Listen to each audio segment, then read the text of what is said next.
Сайн байцгаана уу? Өнөөдрийн бичлэгээ хүрэхэд бэлэн боллоо. Шава Тун 1994 оны 11 сарын 12-нд төрсөн. Тухайн үед 19 настай. Тэрээр Хятадын далайн эргт орших Далиан хотод төрж өссөн. Эцэг эх нь дунд түвшний айл. Шава бол айлын ганц охин. Аав нь Хятадын хүнсний аюулгүй байдал эмийн хяналтын газарт ажилладаг төрийн албаагч. Ээж нь гэрийн эзэгтэй. Шава багасаа л толгой сайтай, хичээлдээ сайн охин байсан. Тиймээс тэрээ Далиан Вэймийн ахлах сургууль гэдэг өндөр оноотой хүүхдүүдийн сурдаг сургуульд орсон.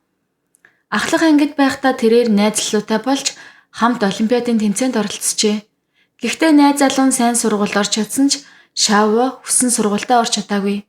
Үүндээ ихэд сэтгэлээр унсан Шава Америкт сурахаар шийдсэн байна.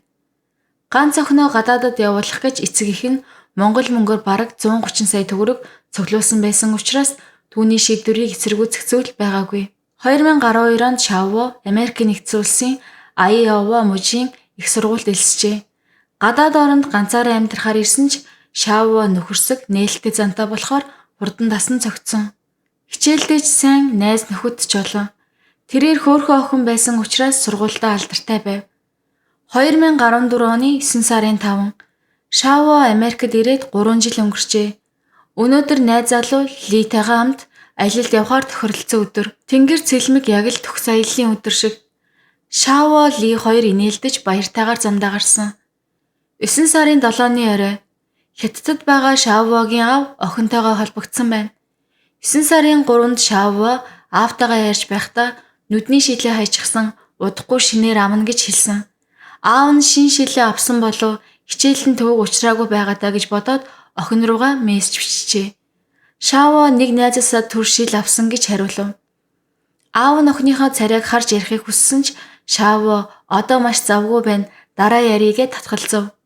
Охиндоо төвөг удахыг хүсээгүй аав нь түүнээс дахиж юм асуугаагүй. Тэр үеэр Шавагийн өрөөний найз нь нэг мессеж хүлээн авсан байна.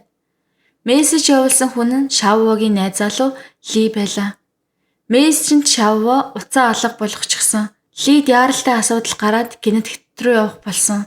Харин Шава Миннесотад байдаг найзуудтайгаа уулзахаар явсан. Магадгүй 7 хоногийн дараа буцаж ирэх байх гэж бичжээ. 9 сарын 8-нд Лигийн найз түүн рүү мессеж бичиж чи Шаватай сүүлийн үед уулзраа олж чадаж байна уу гэж асуув.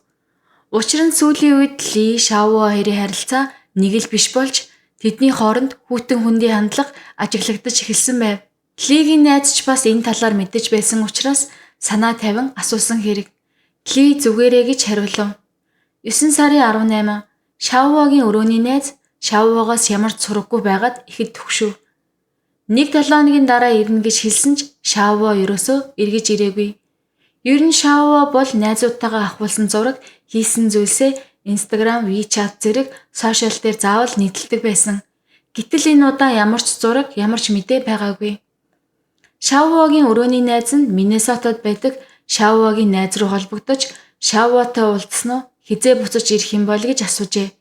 Гэтэл тэдний хэн нь Шаватай уулзаагүй, харсан хүн байгаагүй гин. Энэ үеэс эхлээд Шавагийн өрөөний найз нь нэг л хачин зүйл болоод байна гэдгийг мэдрэв. Тэгээд Айовагийн Эмс хотын цагдаад Шаваг алга болсон талаар хэлсэн.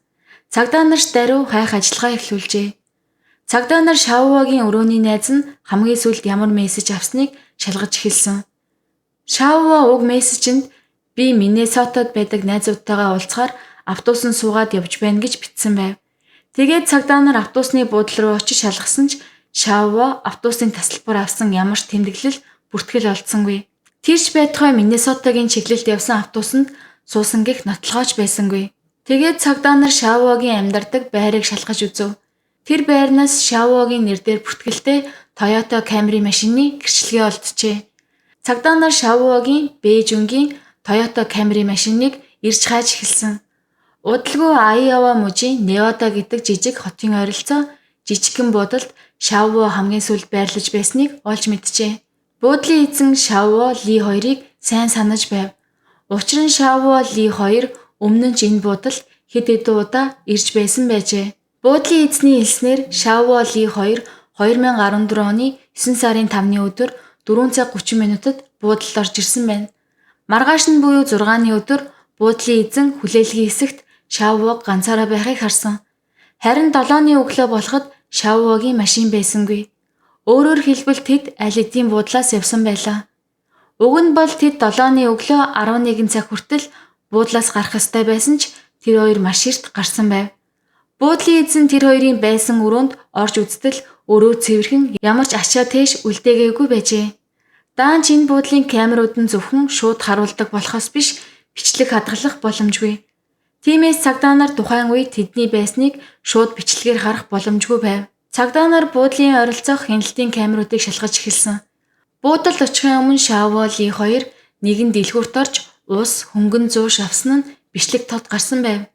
Хамтдаа алхаж ярилцаж яваа харагдсан ч тэднийг дагаж яваа с ิจ гтэй хүн огтхон харагдсангүй. Цагдаа нарын урдчилсан дүгнэлт.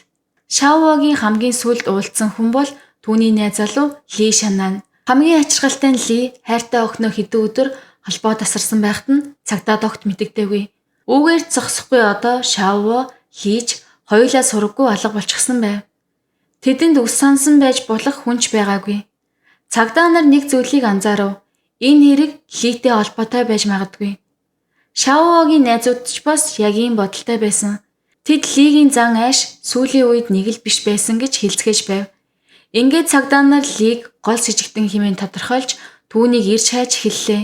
Ли Шаньян 1991 оны 9 сарын 16-нд Хятадын Шанхай хотод төрсөн ч Жэжиан мужийн Вэнжао хэмээх хотод өссөн.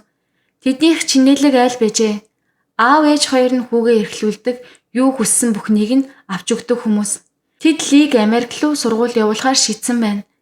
Ли Америк явахын өмнө англи хэлний шалгалтанд бэлтгэх гэж Бээжинд очисон бөгөөд тэр үедээ л Шавуутай танилцсан байдаг.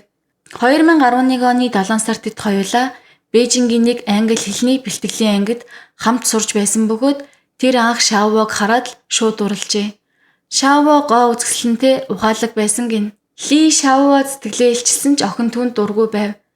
Ли бол түүний хувьд зүгээр л хамт сурдаг залуу. Гэхдээ Ли шантраагүй.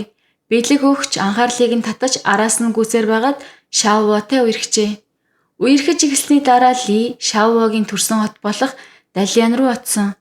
Гэвч Шавуугийн эцэг ихэд Ли нэг л тохирохгүй санагдсан гин. Тэр нэг л итгэл төрүүлэхгүй байжээ. Хэдийн мөнгөтэй охиныг их халамжилж байгаа нь харагдсан ч Шавуугийн эцэг ихэд таалагдаагүй. Гэхдээ охин нь Америкт ганцаараа амьдрах гэж байгаа болохоор хажууд нь найз залуу нь байвал арай гайгүй байх гэж бодоод эцэг их нь эсэргүүцээгүй юм. 2012 онд Шавуу Ли хоёр Америк руу нисжээ. Гэхдээ тус тусын замаар явсан. Шавуу Айовагийн их сургуульд илсэн бол Ли Нью-Йорк дахь Рочестерийн технологийн их сургуульд орсон. Энэ хоёр сургуулийн хооронд 1500 км-ийн зайтай машинаар 14 цаг орчим явна.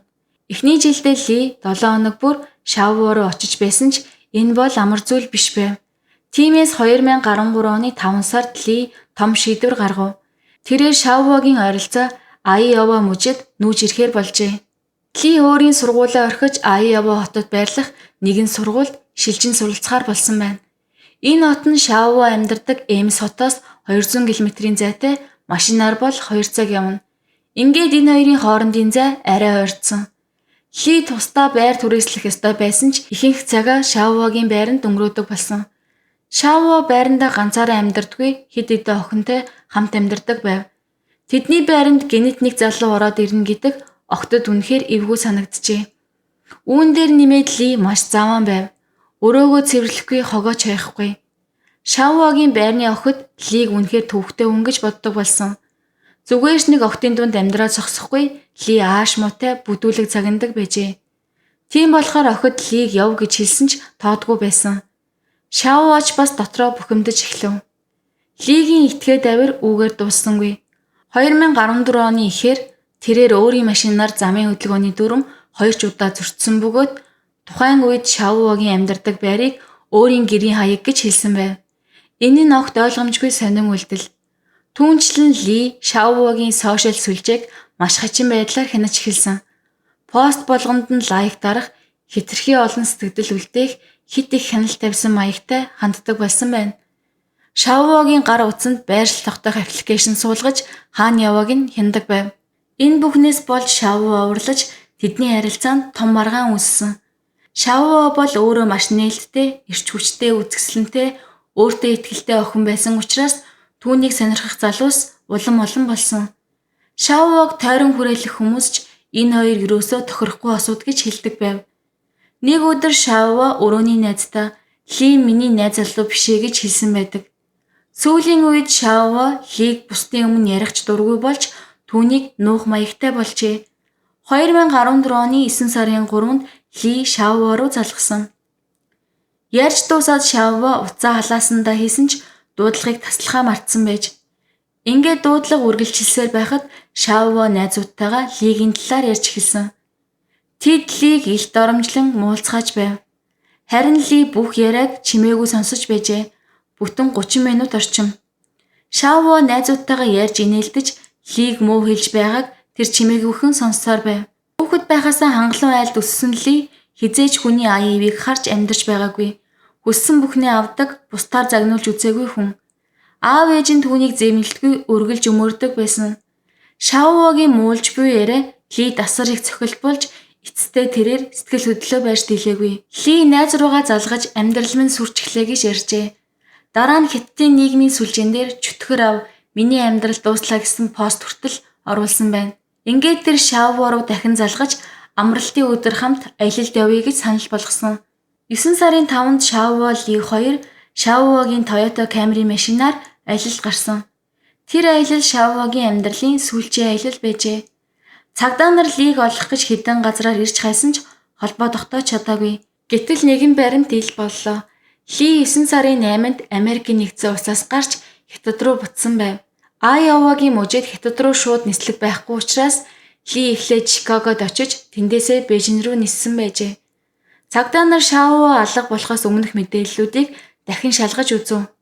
Түүний хамгийн сүүлд явуулсан мессежинд би Миннесота руу найзуудтайгаа уулзахаар явж байна гэж бичсэн ч автобусан суусан ямар ч бүртгэл нотлохоо байсангүй. Бүр Шаова гадагшаа явсан байж магадгүй гэж үзээд гадаад руу гарсан бүртгэлийг шалгасан ч түүний нэр огтхонж байгаагүй.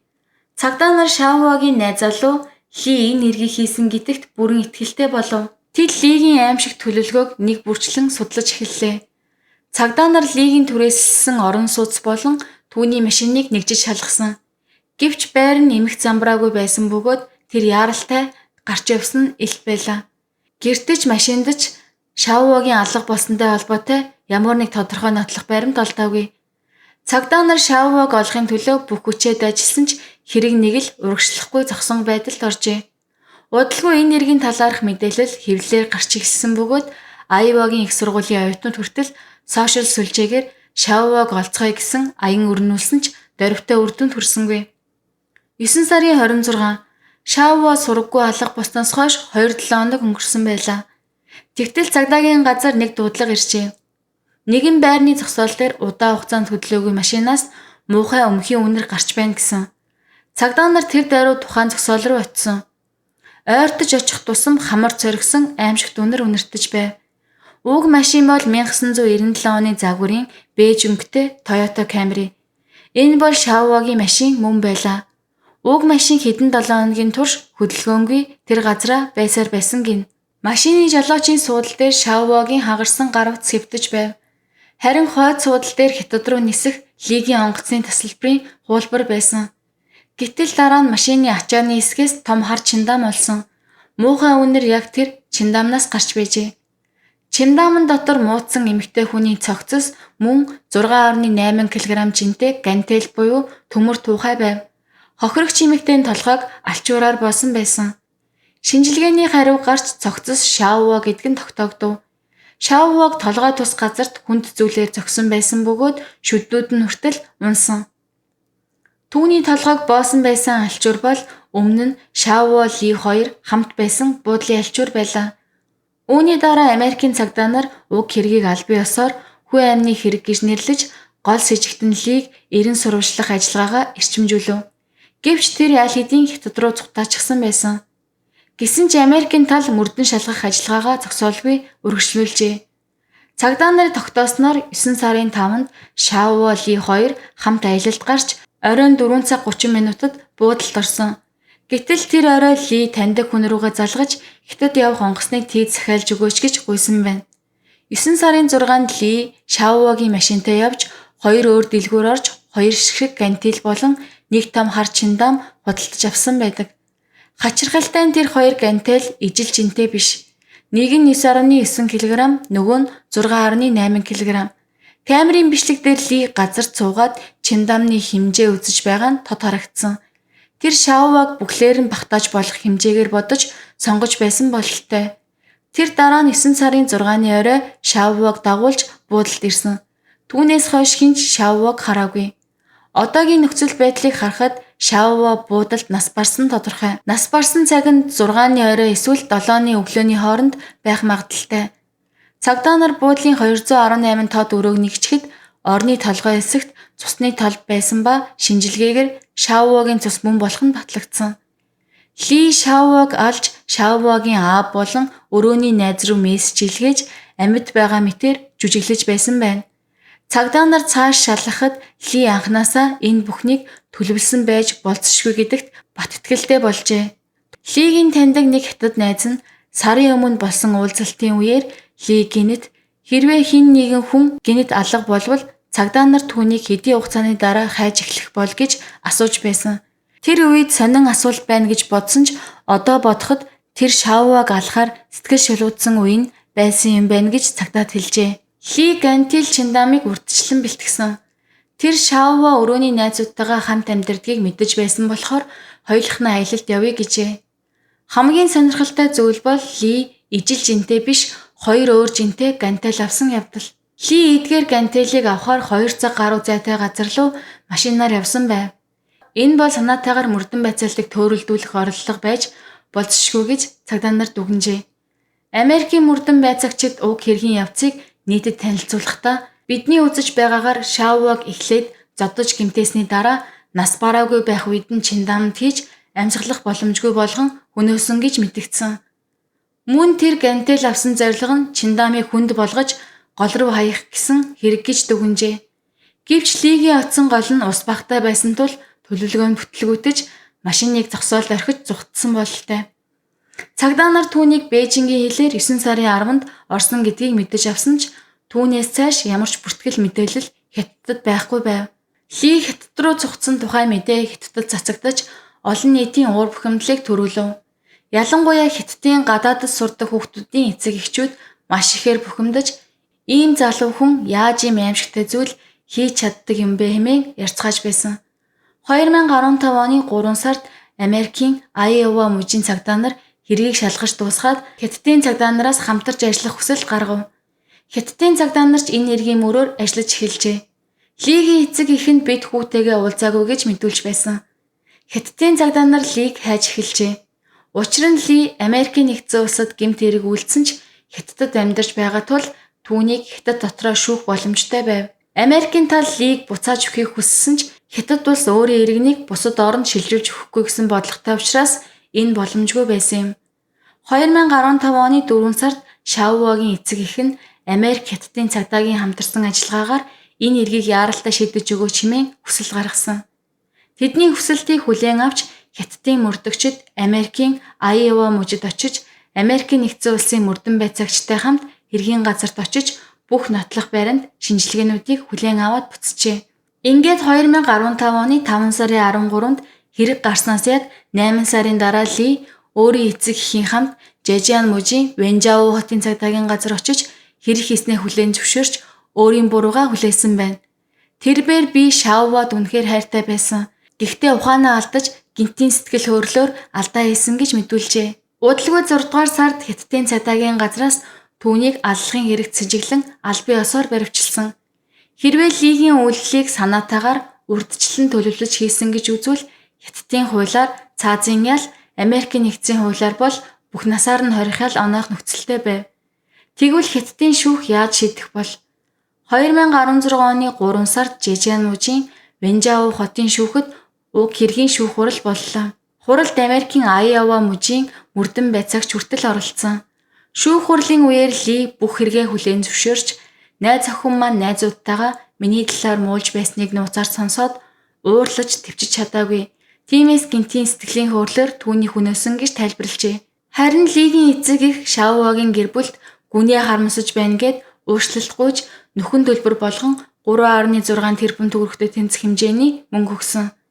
Тэд мөн хохирогчийн ар гэрт нөхөн төлбөр өгсөн тул ялыг хөнгөлж өгөөч гэж шүүхээс гуйсан байна. Шүүгч Лигээс асуув, яагаад хятад руу яаралтай явсан юм бэ? Ли, би их муу байсан учраас өмнө нь явна гэж бодож байсан. Чиндам авсан нь зүгээр л ачаагаа хийх гэж. Гантел бол дасгал хийх гэж авсан гэж хариулв. Гэвч прокурорын зүгээс энэ бол маш сайн төлөвлөсөн санаатай гэмт хэрэг гэж нотолсон. Ли бол хэрэг үйлдэхээс өмнө Гантел Чиндам зэргийг урьдчилан авсан. Мөн сонирхол татсан нэг зүйл бол Лигийн авсан 2 Гантел адил жинтэй биш. Тэр 2 цаг гаруй явж байж дэлгүүрээс Гантел авсан нь цагдааг төөрөлдүүлэх зорилготой байсан гэж үзжээ. Мөн Ли Шаоваг 2 гараараа боож алсан гэж мэдүүлсэн ч задлан шинжилгээгээр Шаовагийн толгой, нүүр амны хэсэгт маш их гэмтэл байсан. Шүдэн унс нь нүүрэндээ олон удаа цохиулсан байжээ. Эдгээр бүх баримтыг нэгтгэн үзвэл энэ эрэг гинтийн сэтгэл хөдлөлөөр хийсэн үйлдэл огтхонч биш. Энэ бол бүхэлдээ урьдчилан нарийн төлөвлөж хэрэгжүүлсэн хэрцгий аллага байсан нь хэнд ч ойлгомжтой байлаа. Лигийн шүүх хуралд оролцсон Америкийн нэгдсэн улсын мөрдөгч сэтгүүлчтэй уулзаж мөрдөн байцаалтын явцыг дэлгэрэнгүй тайлбарласан. Шаова буудалд анх гэмтэж бүр амьсгалтай байсан байх магадaltaй. Харин Ли түүнийг том Чиндаманд хийж агаарыг хааж амьсгалах боломжгүй болгосон. Ли бүх зүйлээ урьдчилж төлөвлөсөн байсан. Түүний анхны төлөвлөгөө бол Шаоваг алчхаад Чиндаманд хийж дотор нь Гантел хийж хүнд болгож байгаад гол руу хаяж живүүлэх байсан. Гэвч голын гүний хэмжээ бага байсан тул тэр төлөвлөгөө бүтлгүүтэж эцэст нь машин Чиндамыг үлдээгээд зугтсан гэв. Ингээд 2016 оны 8 сард Жэжиан мужийн Вэнжао хотын дунд шатны шүүх Лид санаатаагаар хүний амнаас хөнөөсөн хэргээр бүх насаар нь хорихяал оноолоо. Ли дав заалцсан ч Хятадын дээд шүүх түүний хүсэлтийг хүлээн аваагүй. 2020 оны 6 сар гэхэд Ли хоригдсноос хойш 4 жил өнгөрсөн байв. Тэр шоронд байх хугацаанд бусадтай зөрчилдөхгүй сахилга баттай байсны улмаас шоронгийн үлгэр жишээ хоригдол хэмээх үнэлгээ авч ялаа хөнгөрүүлж бүх насаар хоригдох биш 22 жилийн хорихяал болгон өөрчилжээ. Ингэснээр Ли хэрвээ дахин хугацаа асуулахгүй бол 2042 оны 6 сарын 27-нд 50 орчим настай байхдаа шоронгоос суллагдаж амьдралдаа эргэн орох боломжтой болох юм. Өнөөдрийн бичлэг маань энд хүрээд дуусаж байна. Дараагийн бичлэгээр уулзцгаая.